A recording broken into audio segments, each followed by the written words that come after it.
Welcome everybody to episode 14 of Electronic Talks. I am your host Johannes, and today we have a very special guest. He's been releasing music for years on labels such as Digital Structures, among others. And he's a local producer and DJ from Stockholm named Diamandy. Welcome. Hey, thanks. Hey. Thanks for having me. How are you doing, man? Good. Surprisingly good, man. Thanks. Excellent. How are you doing? I'm very good. The spring is coming. I'm getting the good sun vibes these days. So it really affects the mood, I think. You affected by the darkness? Yeah, kind of. I would say so, for sure. But from what it seems like, you've had a pretty good year and you've been very productive and have a lot of stuff going on. Is that correct? Yeah, it's been a good year studio-wise, for sure, because you don't have so much gigs going on. So you invest your energy into the studio, which is worked pretty good for me. Yes. What is your kind of routine when it comes to producing in the studio, would you say? Okay, that's first of all jamming around. You finding some kick and bass just to be there as a bass structure of the whole track, and then you jam on it. So I'm not really sure about the kick and bass from the beginning because a lot of producers create a master loop first, and then they develop from it. I was doing it like this, but now I start to create a master loop, which is a temporary master loop, and just jam ideas on it. And when I hear, okay, this something is going on here, something interesting going on, then I start to structure my master loop, and then from there it develops. And of course, it's important to which label you're doing the track. Yeah, you've been working with a lot of different labels over the years. Exactly. So I got experience, like for example, if it depends. If you're doing a track because you're just doing a track, so you take it wherever you want. But if you're doing a track because it's a remix to someone or some specific label ask you for an EP, you agree to that. So you have kind of, I call it stylization. You know, you have to style it a bit to the direction of the same label. I don't mean you have to copy what they do, but to be in the same river with them, same flow. So it also depends. It also influencing the way you do things. Yes. Yeah. I get that. And if we turn back the tape to the beginning, kind of, I know you were born in Russia, is that correct? Yeah. And you were raised in Israel. Yeah. And how was your upbringing musically, and how did it bring you to electronic music, would you say? Okay, good question. Because for Russian boy, it's kind of almost same routine, or girl, Yeah. For Russian kid, it's the same routine. It's kind of when you age 6, they send you to the music school. Okay. To play piano. Okay. And I played piano for 4 or 5 years before we left. Yeah. So when we left, my parents bought me a tape player, with Scooter tape on it. I see. And Scooter and Prodigy was crazy popular then. I was 10 years old, so I'm like, wow. And on the way to Israel, I was listening to it, because it's weird and sad for a kid to leave the country. Of course. That you grew up in, born in. So through the music, I didn't feel sad, really. I was just interested with all the songs and all that. Yeah. And when I arrived to Israel, I was already like a Scooter fan because of this tape. Yeah. And then Prodigy and all that. Then I went to school in Israel, and they had the Psytrance scene it was 1998, 1999. The Psytrance scene was exploding.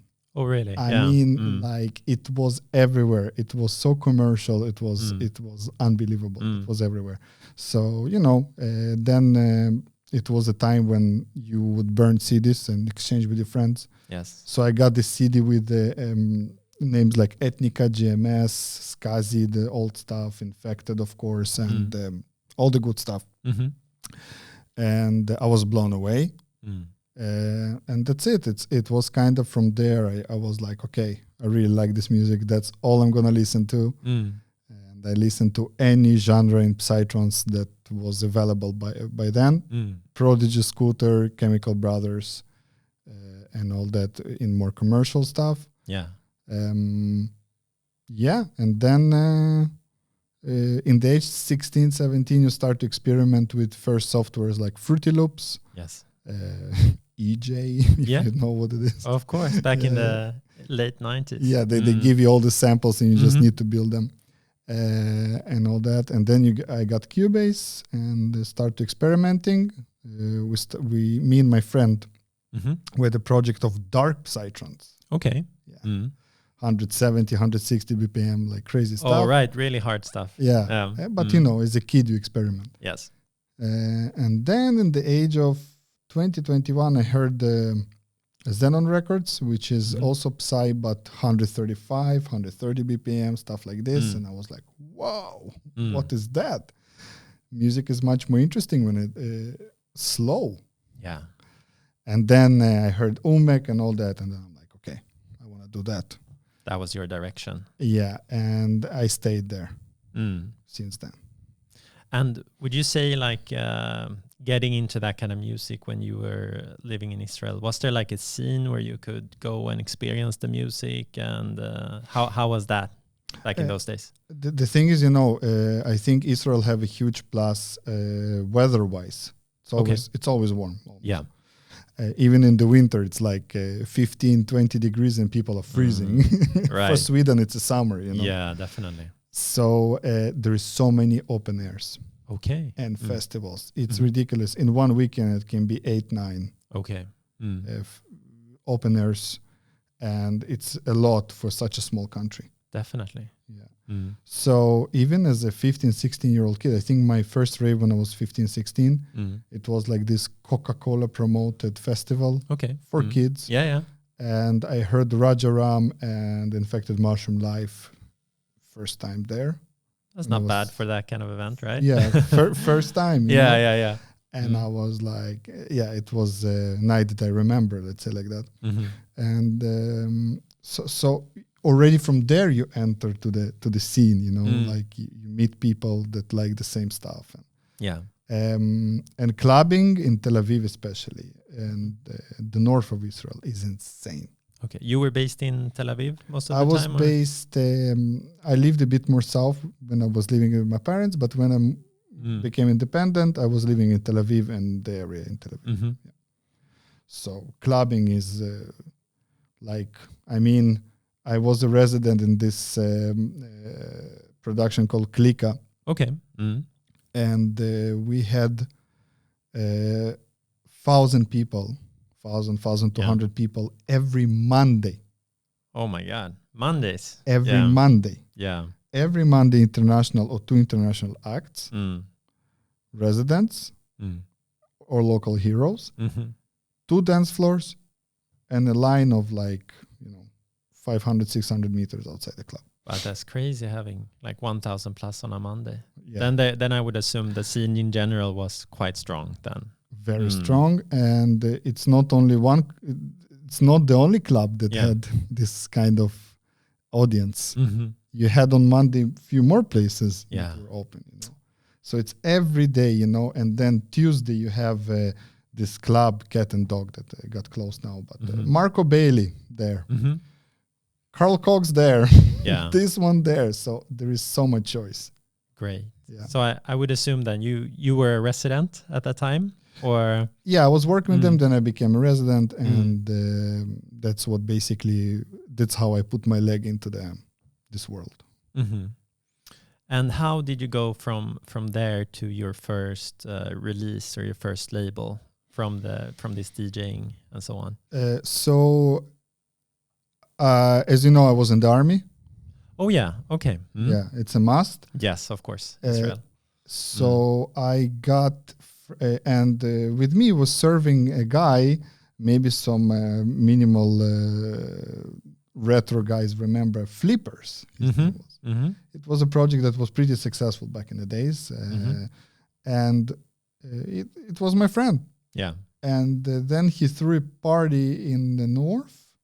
He was living in the north in Haifa, and he told me, "Come and play." So you did 2 years in the army, or 3. 3 years? Yeah. And he was there as well during that time. Could you go on vacation and host things, or was it like proper 3 years and then afterwards you could do things? No, we would come home every 2-3 weeks. Okay. And so when you come home in the weekend as a soldier, all you do is party. Yeah. And see your friends. Yes. So he told me one of these weekends, come, I'm throwing a party in the north, and come and play. And I did it once or twice before, and dark psytrance stuff, and never played techno. So I came. It was a great gig, and then we slept at his place, and we worked in the studio, and we did the track in 6 hours. The day after. Okay. And we called it 6 hours. Perfect. I like the concept. Yeah. And he released it. So he basically showed me, because I was trying to produce and doing, things and Fruity Loops, as I said. And all that. But then I saw how he operate and how you basically build a track. Yeah. And you will not believe, but some techniques I use till today. Like this evening influenced me so much. Wow. Because this guy is a really gifted producer, like high level. Yeah. Okay. And I think he's like certified Cubase teacher or something. Yes. So this was like a very important point in your development. Super important. Yeah. And then when I saw what he's doing, I tried to recreate it home and start to experiment. And but this 6 hours track got released in Low Kick Records, which is Brazilian-based record label, and it was a good track. It was for its time. Yes. So that's my first release. Yeah. And have you always gone under your name Diamandy, or have you sometimes tried other? You're asking here. You're opening holes, man. Yeah. You don't have to say if you don't want to. I had a stupid name before. Okay. Called DJ Paralyze. Okay. Because that's funny though. Yeah. Because the project that we had with my friend that did psytrance, dark psytrance called Paralyze System. Ah, I see. Okay. So but it holded on for a few months, and then you left that. I have such a nice family name. Why not to use it? And also techno scene. I guess it's a bit more official. It's not weird to be called by your personal name in the techno scene. No. So I'm like, Diamandy sounds okay. So you did this 6 hour track while you were in the army. And you continued producing throughout that time as well, or was it more like a break? I continued when I got home, but it's not a lot. But when I finished the army, then of course I hit the studio a lot. So it's almost impossible to produce when you're in the army, of course. Yeah. I would imagine so. So when you finished, you continued living in Tel Aviv. Is that correct? Finished what? The army. You continued being in Tel Aviv? I lived a year with my parents in the south to collect some money because how it works, because they destroy your personality in the army and totally erase who you are. Yeah. And if they don't erase, they stop the development. Yeah. Okay, because it's very strict. It's strict, and like think about it. You in school before the army, so somebody controlling your life and guiding you through. You have kind of a frame where you are, and then you're in the army, and the frames there are even harder. Yeah. Or tighter. So then, in the age of 21, or 22, it's the first time that you're actually without frame. Yeah. And you can do what you want until you go study, if you go study. And so a lot of Israelis, they make money, work in any shitty job that you can imagine. And then they take this money and travel. Usually it goes or India, or Thailand, Laos, Vietnam, and Asia, or South America. Yeah. A bit of US also. So I did the Asian version with my friends. So I saved money, traveled, Yes. and then when I lost myself in all these countries and came back, then you kind of start over and start to build your life for real. Right. Yeah. So you would say that these journeys were kind of you trying to get out of the framework and reset. Is that? Yeah. Yeah. Find yourself also. Yeah. Yeah. Before Thailand was Ozora. Okay. I went to Ozora. Mm-hmm. Yeah. That was like, whoa. And how was that? Why was that special for you? It was Ozora 2009 and still was not as huge as Ozora today. Like I think today they have around 50,000 people. Yeah. Back then it was 16. Okay. Yeah, very different. Yeah. And yeah, like first time in my life that I felt what really freedom is. Yeah. Unfiltered. Yeah. To both good and bad. Yes. And of course that influenced you because all you knew before that was frames. Yes. So yeah, this trip was amazing.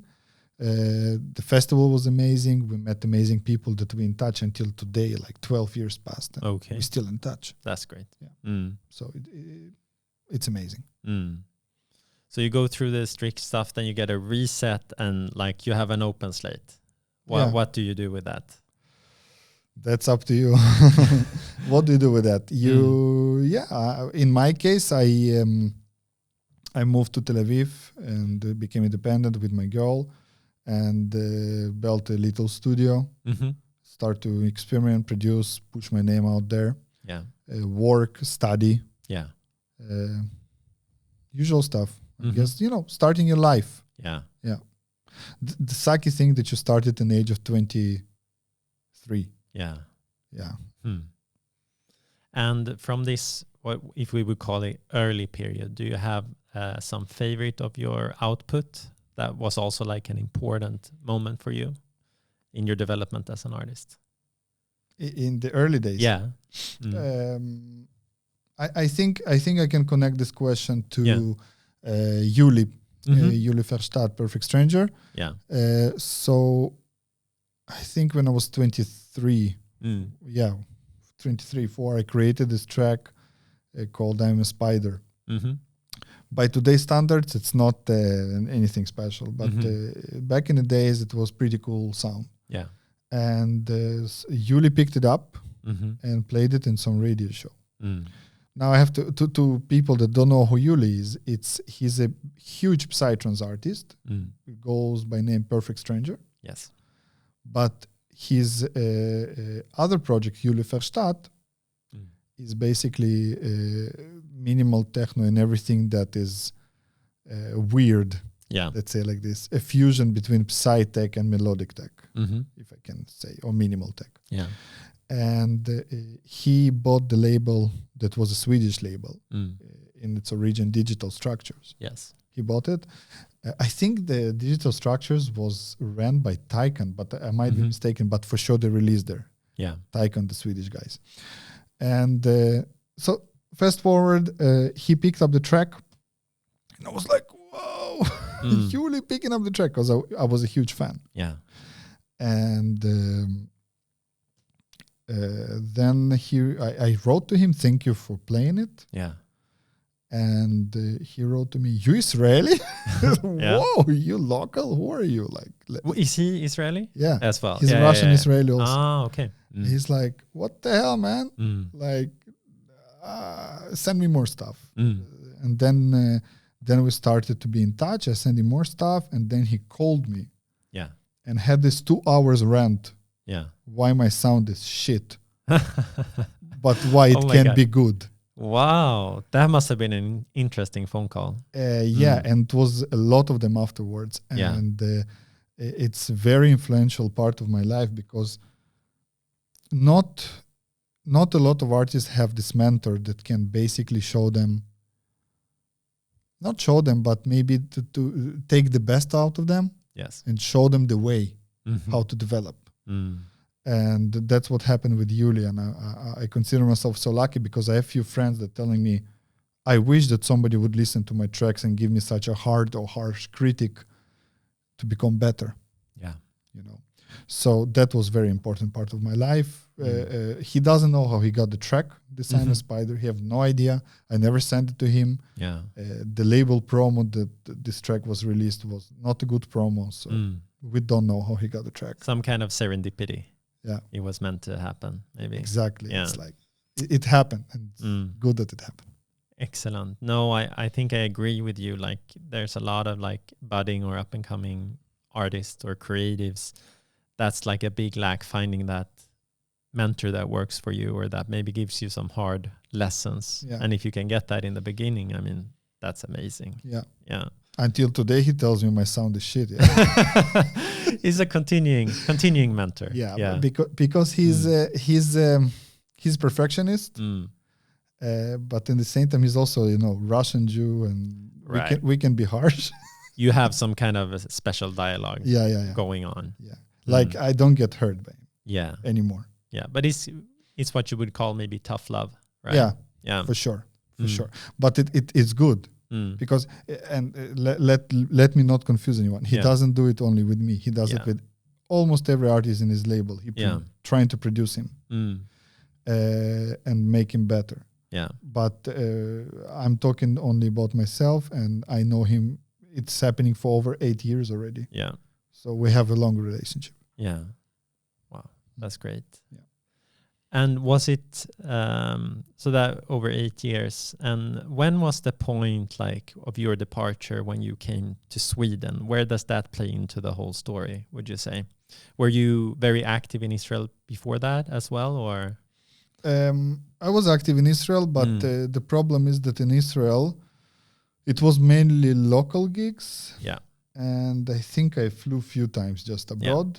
Yeah. It was pretty hard. But when we came to Sweden, it got much better because I guess you're closer to places in Europe. Yes.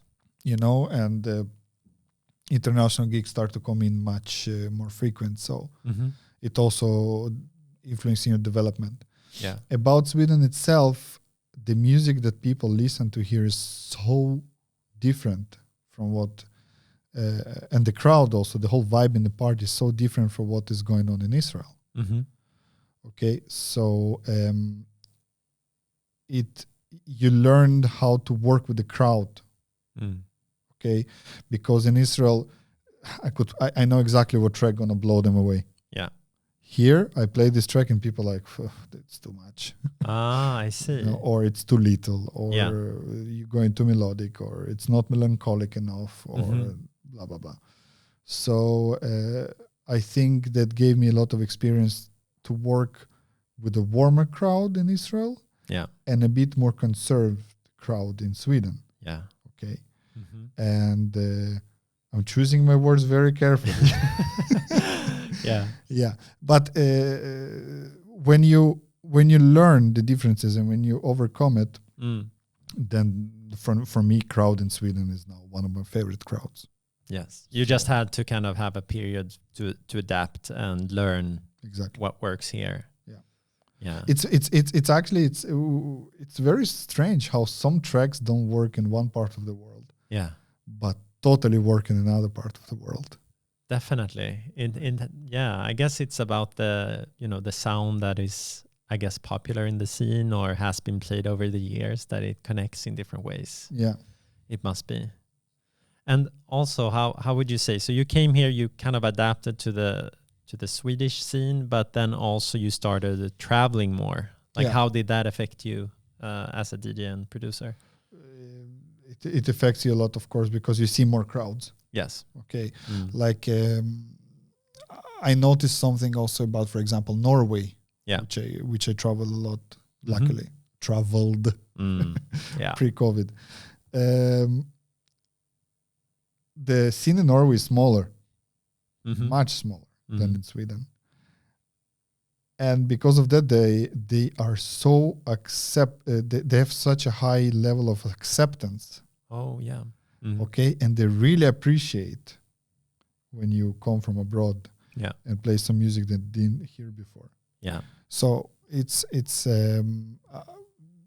maybe the warmest crowd in Scandinavia. Really? Okay. Yeah, and that's great. I got really surprised because how is it possible? They literally, our neighbors, it's 55 minutes with the plane. Yeah. Okay. Yeah. What's going on? But I guess because the techno scene is pretty big in Stockholm or in Sweden. People are more picky. People are more picky. Yeah. Yeah, definitely. Like many times I got people coming to me in the middle of DJ set and saying, it's not techno. Or just like that. Yeah, where is my 133 Kalabasa BPM, banging? Like, it's not techno. But in Norway, nobody comes to you and say that. They just accept what you play and, okay, good. That's super interesting. I didn't really have that perspective. So super, super interesting. Yeah. And also on the note of traveling, do you have some like favorite clubs where you played, or some favorite experiences? Maybe the highlight of my career was the gig in Oslo. They had the Boris Brejcha. Okay. That came first time to Norway. So they rented this place, 500 people. I think it's called Park Teatret. And it was a really good production, really professional. And I got booked, and I never been in Oslo before. Okay. So I came first time, and I did good. Yeah. What was special about that night for you? Everything came together perfect, and I came as a no one. And in the end of my set, people chanting my name. Yeah. Okay. So I'm like, whoa. Yeah. So it's a highlight. It's one of the best gigs I had. And Boris coming with his manager back in the days, Ann Clue, and they were like, whoa. Yeah. Good, man. Good job. So it was nice. Where do I like? Guatemala. Surprisingly, I have really good friends there, and they book me 2 or 3 times, and I always have a blast there. How is the scene in Guatemala? It's just interesting Small, to hear. Yeah, but because Guatemala is such a poor country, people that can afford to party, they're not that poor, unfortunately. So they party hard. They have the money for it. Yeah. So it's crazy parties. It's really crazy parties. And they also, because the scene is so small, so they're more accepting. Yes. Yeah. To different sounds and different influences. Yeah. Even though they like hard, but still they don't care if you don't play hard. Yeah. Very, very interesting. Also, just for fun, you brought one of your favorite tools here when you're producing. This is a shaker. It's a shaker. Yeah. Yeah. So what does this shaker mean to you? What do you use it for? I use it for shakers. Yeah. Rhythm sections. But actually, I really like the sound of it. And, I saw you guys bringing here modular synths and stuff. Yes. I would not bring my Moog. No, but I see here when I look at it, it has some different, like, is it Brazilian? It says Rio de Janeiro. Yeah. My sister was in Brazil and she bought it for me, and she gave it to me and I use it. I record it like this with actually almost the same mic home, and the more organic you can make your track, the better, even if it's a shaker. Yeah. That's an interesting question, because I think blending the organic with the electronic often adds that thing that makes it a track feel alive, Exactly. It's we like to hear a bit of not syncopa, but unsynced things. Yes. We because when it's too robotic, it's fine. Yeah. But I think it doesn't have this dimension of like we always want the human to play the music, right? Yeah. What the haters of electronic music say, it's just buttons and robots and it's not have no soul. Yeah. So I guess when there is a bit of irregularities or unsynced movement in the track, then people are like, it's like Diamandy is standing there and really playing the shaker. Yes, which you are. Which I am, but of course I loop it in some point, but it does feel that, And for example, I have a technique that I late my claps a bit. Yes. I delay them a bit, like by 0.03 milliseconds. And it gives it a bit of late, a bit of like, yeah, it's human, you know? Yeah. It's the human touch. Yeah. And you are going to release quite a lot of music in the upcoming year. Yeah. But I had the opportunity to listen to one upcoming track that I really liked called End of the Tunnel. Okay. And that one has a little bit lower, I guess you in your opinion, it's one of your slower tracks. Would that be correct? Or maybe more atmospheric. More atmospheric would be correct. Yeah. And could you tell me a little bit more about that? It's like the title of the track and your thoughts about it. Yeah. So thank you for compliment, first of all. Really appreciate it. The track going to be part of my upcoming EP called Hope. And it's going to be 3 originals. Maybe 2 remixers. 1 remix for sure. Yeah. Very strong remix. Fortunately, cannot say now because the contracts and all that. Yes. But 4 or 5 tracks EP. And End of the Tunnel is kind of a B-side to the main track. So it's a bit more calm and, you know, experimenting with atmospheres. So I'm very excited for that EP because it's... You know, when you create music for so long, you sometimes like, okay, this release got out nice. Okay, that release got out nice. But this release, I'm actually excited for. Yeah. You know, I actually want to hear how people are gonna react because I played most of it in the summer when we had a bit of parties going on here and there in the nature. So that was, and the reactions were good, and I was really happy with it. So I'm really excited to see what people gonna say, if they're gonna like it, not like it, and it's exciting to put it out there. Yeah, and you showed me a sneak peek of the remixes too, and those sounded amazing. So really, really looking forward to it. Thanks, man. Are you hopeful guy? Like this EP is about hope. It's about the light. It's about these things. Yeah, of course. It's of course, you know, like I did even one cynical Facebook post back in the day that everybody gonna start to call the EPs isolation, COVID, or you know, like quarantine, you know, and it's happening. People calling the music like this because the situation influenced them. It's even like in the film world. There's even a lot of films coming out now with that theme or those kind of names. Exactly. So that's the cultural current, I guess. Exactly. So, and I was like, I'm never going to be in that current. But in the end, I do an EP called Hope. And of course, it's connected to the situation. But because my parents, for example, my family, my friends are in Israel, and I didn't see them for 1 year and something. Yeah. I have a little kid growing up that they don't see as well. And it's hard for everyone. Yeah. And sometimes you feel that this situation, this darkness gonna last forever. Yeah. And there is no hope. Yeah. But when I enter the studio and making music, it makes me look on things differently. So I'm like, okay, I'm gonna call EP Hope because that's all we have basically. Hope for better days. And for sure, better days gonna come. Yeah. But hope comes with it also. Definitely. I think that's one of the big issues, especially if you have a family abroad, to kind of keep that connection and keep that hope going in many ways. Yeah. Every Skype call or, you know, video call, it's like you're trying to cheer each other up. Don't worry, soon it will be fine. It will be fine. So hope, you're circulating around hope all the time. Definitely. Yeah.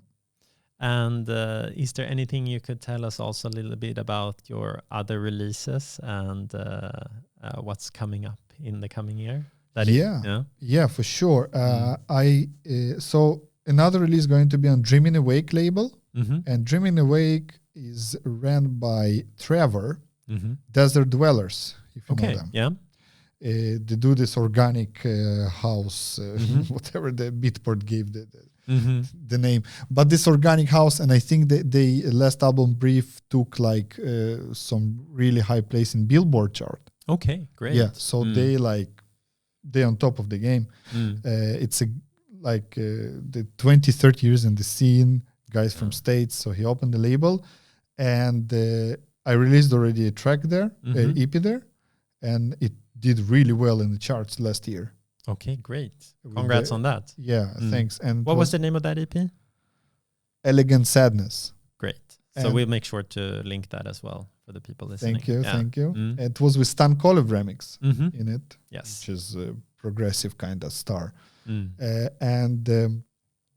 So of course I'm like, okay, I have to release with you guys again because my release was second release there. Okay. Wow. Okay. Yeah. So I'm with them from the beginning, and so next EP gonna be called Ness, and Ness in Hebrew is a miracle.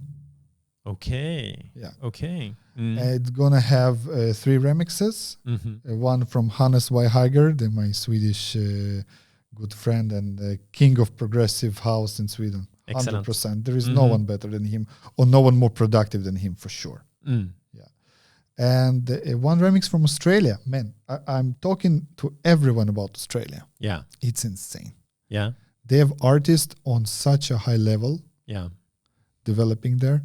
There is few names like Doppel, Funk Form, a lot of them. Okay, Sleep, which is gonna have a remix in my EP. Those guys have something in their sound that nobody have in the world. Wow, and I have to check that out for sure. Man, I'm gonna give you a link to latest Doppel album. There is no way I'm gonna pronounce the name because it's long and complicated, but. It's insane. Okay, I really recommend to everyone to follow Australian labels like Open Records, Bassic Records, Recovery Collective, who discovered this year one of the biggest stars of this year, Fabrication. Okay.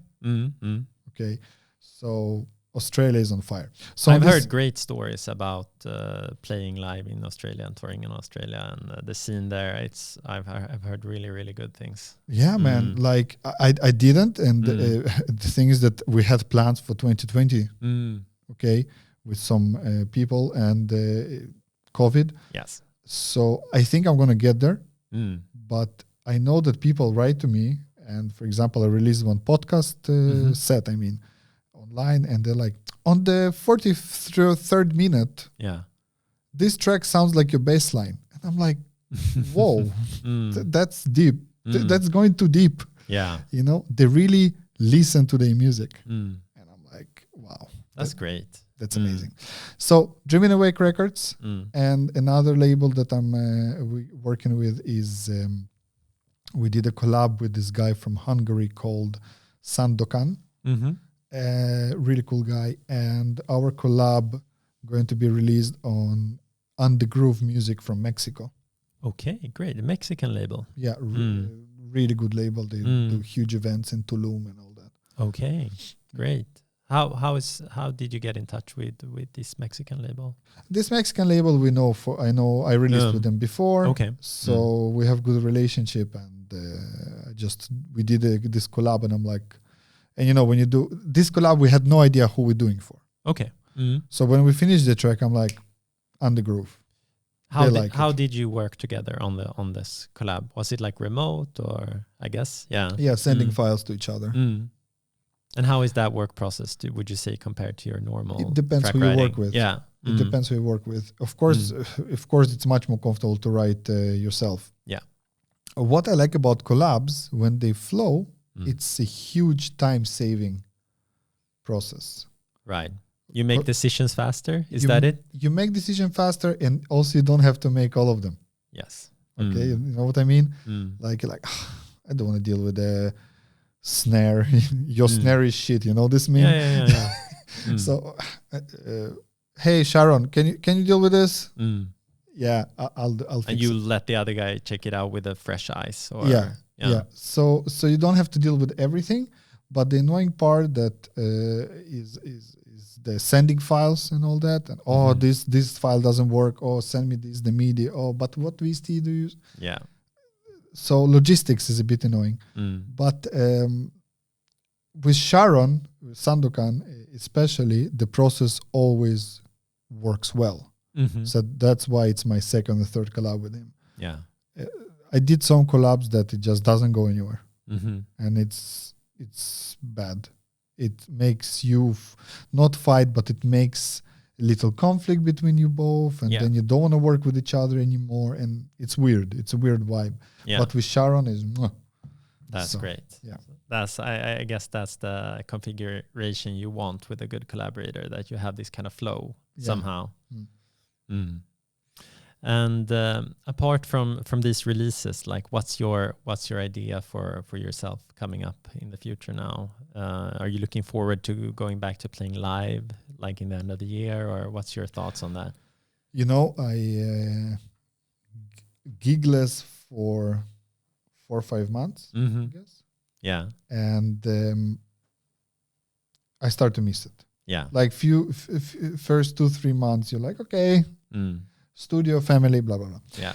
But now I start to miss it a lot. Of course, I want to go and play live again, travel again, show my music to the world. Yeah. But in the same time, I think once I was more chaseful. Yeah. You know, book me, do this, please. Today, it's a bit more like, whatever. Go with the flow? Go with the flow because I'm going to sit in the studio, doesn't matter what. Right. Okay, like if there is not going to be even one gig all my life, I'm still going to enter a studio. That's cool. So you found some kind of studio zen that you can be okay with because in this time. Yeah. It's like, you know, you as a content creator and creator yourself, you don't you feel this emptiness when you, for example, 2-3 months you took time off, or you don't have a muse, or other shit's happening in your life? For sure. And then you're like, if I don't create something now, I'm gonna lose my mind. Yeah, for sure. Happens to you? For sure. So same, like I sometimes I take these pauses, and then I'm like, if I don't enter studio today, I'm gonna be very upset. Yeah, something, it has to happen. Yeah, something itching, you know. So I'm there. Like I'm more like, I think I'm more calm. Yeah. That's a good byproduct, though. That's really the right way of looking at things, I think, at the moment. It took many years. Yeah. Because this profession and not even profession, this thing called the artist is maybe the most hard mental thing you can go through, in my opinion, if you really want to get somewhere. Yeah. Because the amount of no that you get, rejects, or criticism, or self-criticism, not everybody can deal with it. Yeah. It was hard for me. But again, now I feel that I'm in the stage of, okay, what will happen, and I'm happy with it. I'm super happy to hear that. And I'm really, really looking forward to all the upcoming releases, and also seeing you live when the possibility comes. So I think that's about the time for us today. So thank you so much for coming, man. Thank you, Johannes. It was comfortable and nice. Awesome. Thank you. Thank you. So that was it for episode 14 of Electronic Talks podcast. As usual, we're available here on YouTube, but also all the other audio platforms. And we'll look forward to seeing you next week again. Thank you.